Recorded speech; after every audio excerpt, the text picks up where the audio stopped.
Olá, meus irmãos, minhas irmãs, queridos paroquianos e paroquianas, todos os devotos e devotas de Santo Antônio, paz e bem. Uma alegria mais uma vez chegar até você, ao seu lar, levando a nossa mensagem, sempre muito singela, aqui do santuário, essas mensagens do Evangelho no dia a dia. É nosso desejo que elas contribuam para que você possa aprimorar a sua vida de fé, fortalecer a sua fé e também fortalecer sempre mais os vínculos aqui com o nosso santuário Santo Antônio. Iniciando hoje, segunda-feira, dia 30 de outubro, as reflexões da 30ª semana do Tempo Comum. Nesta segunda-feira, então, nós temos o Evangelho de Lucas, o capítulo 13, versículos de 10 até 17. Jesus estava ensinando numa sinagoga em dia de sábado. Havia aí uma mulher que fazia 18 anos, estava com um espírito que a tornava doente. Era encurvada e incapaz de se endireitar.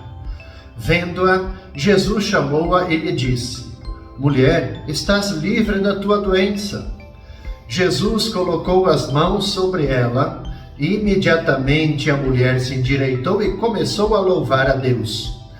O chefe da sinagoga ficou furioso, porque Jesus tinha feito uma cura em dia de sábado.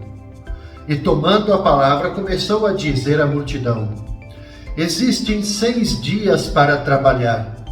Vinde então nesses dias para serdes curados, mas não em dia de sábado." E o Senhor lhe respondeu: "Hipócritas! Cada um de vós não solta no curral o boi ou o jumento para dar-lhe de comer, para dar-lhe de beber, mesmo que seja dia de sábado? Esta filha de Abraão, que Satanás amarrou durante 18 anos, não deveria ser libertada dessa prisão em dia de sábado?" Esta resposta envergonhou todos os inimigos de Jesus, e a multidão inteira se alegrava com as maravilhas que ele fazia. Veja, meus caros irmãos e irmãs, a gente pode dizer assim: o esquema se repete, como que também se repete a incompreensão dos chefes religiosos. Jesus ensina na sinagoga, em dia de sábado. O Evangelho diz que ali está presente uma mulher encurvada, que é o símbolo do povo sobrecarregado daqueles fardos pesados que eram colocados sobre eles. E sem que ela profira nenhuma palavra, Jesus, com uma ordem, e também com a imposição das mãos, liberta ela da enfermidade. O Evangelho diz que no mesmo instante ela se endireitou. Liberta e agora, feliz, ela se põe a glorificar a Deus. Desconforto para o chefe da sinagoga, que, apegado ao seu legalismo hipócrita, tenta impedir que os outros glorifiquem a Deus como seres capazes de estar de pé. E Jesus argumenta que essa filha de Abraão, ela é mais importante do que uma religião que não liberta e só pesa para as pessoas. Os inimigos de Jesus ficam sem graça e a multidão se alegrava por todas as coisas bonitas que Jesus realizava. Veja que toda essa cena quer mostrar o quê? Que o amor de Deus, ele é gratuito, totalmente gratuito. Jesus curou a mulher sem que ela pedisse. E com esse seu gesto, Jesus afirma que o sábado está a serviço da vida. Para quem ama a Deus, deixar de fazer o bem, aqui está a centralidade. Deixar de fazer o bem significa fazer o mal. E é efetivamente mal o desprezo do chefe da sinagoga. E são maus os pensamentos dos adversários de Jesus, para quem o anúncio do reino se torna uma vergonha. Seguindo o nosso itinerário, na terça-feira, dia 31 de outubro, Nós vamos rezar, vamos refletir a partir do Evangelho de Lucas, capítulo 13, versículos de 18 até 21. Jesus dizia: "A que é semelhante ao reino de Deus e com que poderei compará-lo? Ele é como uma semente de mostarda, que um homem pega e atira no seu jardim. A semente cresce, torna-se uma árvore grande, e as aves do céu fazem ninhos nos seus ramos." E Jesus disse ainda: "Com que poderei ainda comparar o reino de Deus? Ele é como o fermento que uma mulher pega e mistura com 3 porções de farinha, até que tudo fique fermentado." Esse evangelho a gente escuta diversas vezes no decorrer do nosso tempo litúrgico. E o modo como o reino cresce no mundo, ele é descrito por Jesus nesse trecho do evangelho com 2 pequeninas parábolas. Uma para o homem e outra para a mulher. Lucas, eu faço essa distinção porque Lucas ele gosta de anotar estas delicadezas do Senhor para com as mulheres.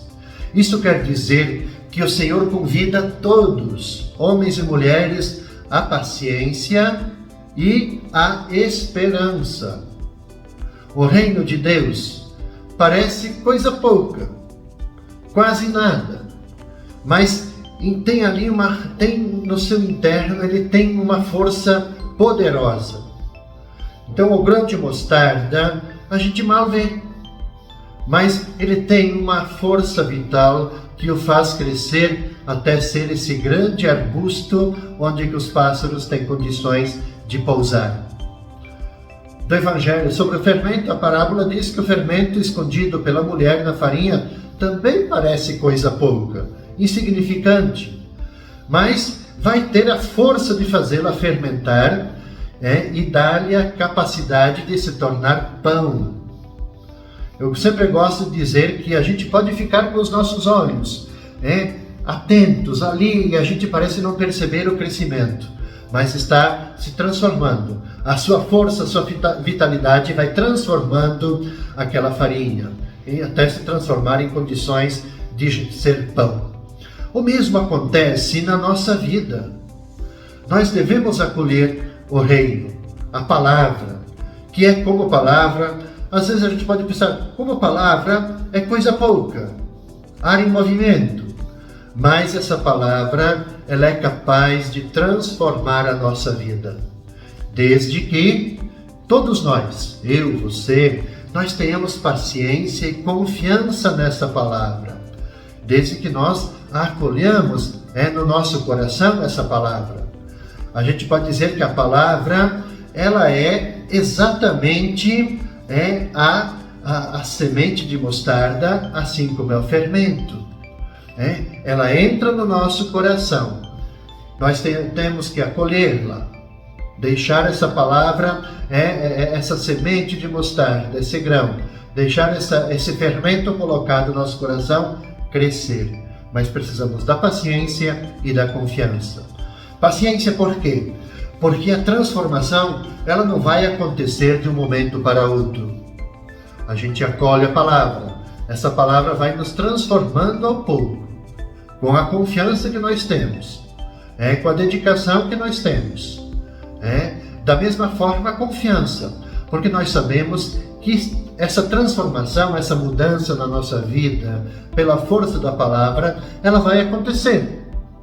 Graças ao poder de Deus, a sua força que atua em nós.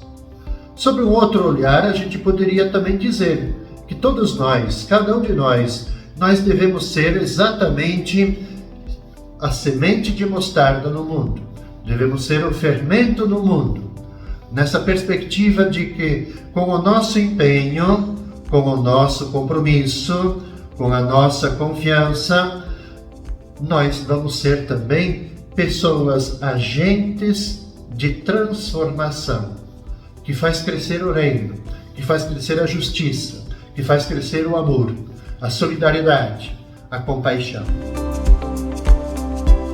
Na quarta-feira, meus caros irmãos e irmãs, dia 1º de novembro, novo mês, né?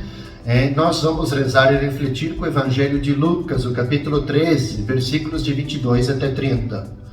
Normalmente, aliás, antes da leitura do Evangelho, normalmente se celebra Dia de Todos os Santos. No calendário litúrgico do Brasil, o Dia de Todos os Santos, ele é jogado para o domingo seguinte, ou seja, no dia 5 de novembro. Nós vamos rezar, então, refletir com o Evangelho de Lucas, o capítulo 13, versículos de 22 até 30. Jesus atravessava cidades e povoados, ensinando e prosseguindo o seu caminho para Jerusalém. E alguém lhe perguntou: Senhor, é verdade que são poucos os que se salvam? E Jesus respondeu: Fazei todo o esforço possível para entrar pela porta estreita, porque eu vos digo que muitos tentarão entrar e não conseguirão. Uma vez que o dono da casa se levantar e fechar a porta, vós do lado de fora começareis a bater dizendo: Senhor, abre-nos a porta. Ele responderá: Eu não sei de onde sois. E então começareis a dizer: Nós comemos e bebemos diante de ti, e tu ensinastes em nossas praças. Ele, porém, responderá: Não sei de onde sois. Afastai-vos de mim, todos vós que praticais a injustiça. Ali haverá choro e ranger de dentes, quando virdes Abraão, Isaque e Jacó, junto com todos os profetas, no reino de Deus, e vós, porém, sendo lançados fora. Virão homens do Oriente e do Ocidente, do Norte e do Sul, e tomarão lugar à mesa do reino de Deus. Assim, há últimos que serão primeiros e primeiros que serão os últimos. Meus caros irmãos e irmãs, talvez a pergunta para a gente fazer a reflexão, essa breve reflexão são muitos os que se salvam? A pergunta, ela nasce talvez de alguém com a mentalidade de colecionador de boas obras, como eram os fariseus. Porque estes, os que se colocam como colecionadores de boas obras, acreditam garantir a própria salvação à força, acumulando, tendo um bom currículo, bom número de obras agradáveis a Deus. O que faz Jesus? Ele tenta corrigir essa forma de pensar. Ele diz que muitos se apresentarão com credenciais de quem viu Jesus falar lá nas praças, até sentou com ele para tomar a refeição, como bons amigos. É bom que a gente tenha que dizer, ninguém deve se iludir com isso. Jesus diz, olha, temos que nos esforçar para entrar. A porta é pequena e dificultosa. Então isso é um alerta para os cristãos que confiam e talvez se gloriam de cumprir todos os preceitos certinhos da igreja. Pode ser as rezas, pode ser os sacramentos, as missas, que tudo isso é importante. Não estou aqui desmerecendo absolutamente nada. Nós precisamos cumprir com os preceitos, mas não se consegue viver em paz com a família. São indiferentes às necessidades das pessoas, praticam injustiças, arrastam ódios intermináveis pela vida fora. Então, ninguém se iluda, salvam-se os que praticam a justiça e a caridade. Obviamente, praticando a justiça e a caridade, mas também junto com isso, os preceitos da igreja. Eu quero enfatizar isso, mas não podem ser coisas descoladas. A salvação, eu quero dizer, por fim, que ela não é uma questão de uma pertença étnica, mas fé em Jesus. Não é um grupo privilegiado. Não se trata aqui, como está no Evangelho, de ser filhos de Abraão que assegura a salvação.